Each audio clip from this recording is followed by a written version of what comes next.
Imagine being in a high-stakes cricket match where one bowler's performance could decide the entire season.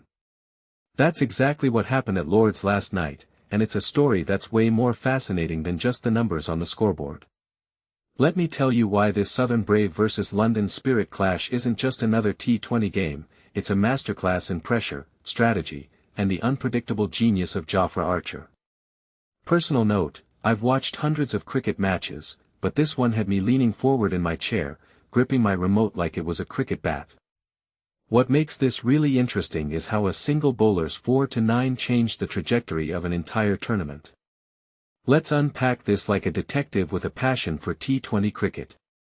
Here's the thing, when you see a team collapse for 105 runs, you might think, oh, they just didn't score enough.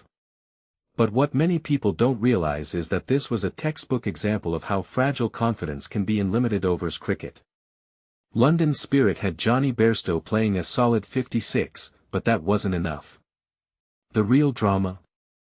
The way the wickets fell in a heap.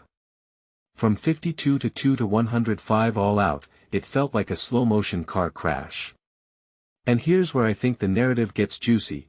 Jofra Archer didn't just take 4 wickets, he took them in a way that exposed the cracks in Spirit's defense. His 4-9 wasn't just stats, it was a psychological weapon. In my opinion, Archer's performance here is a reminder that T20 cricket isn't just about power hitting.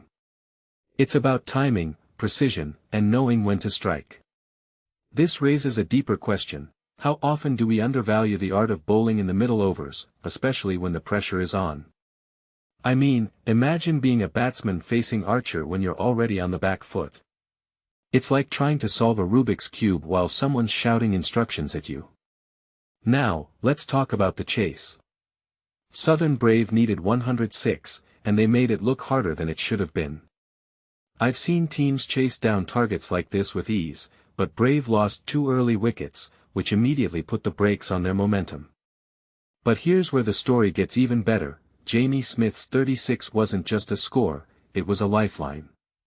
He took the pressure off the rest of the team, and that's something I find fascinating. When you're in a tight chase, having a player who can anchor the innings is like having a GPS in a storm. Smith did that, but then the real heroics came from David Miller and Tristan Stubbs. Their partnership wasn't flashy, but it was smart. Miller's 39 asterisk wasn't just about hitting sixes, it was about calculated risk-taking. What this really suggests is that in T20 cricket, the difference between winning and losing often comes down to the ability to adapt.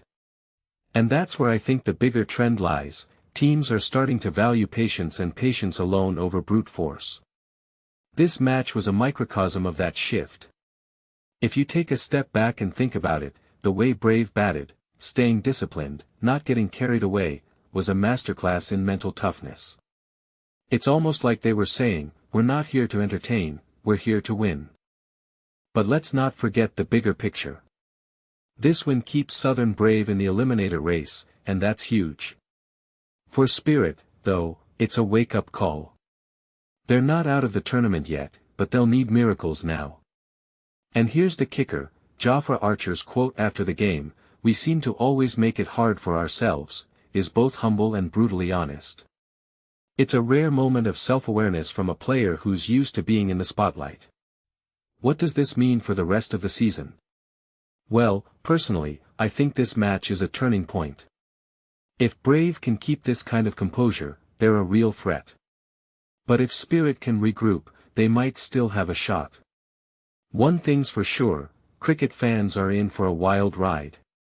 And if you ask me, that's the beauty of the sport, it's never predictable, and that's what keeps us glued to our screens.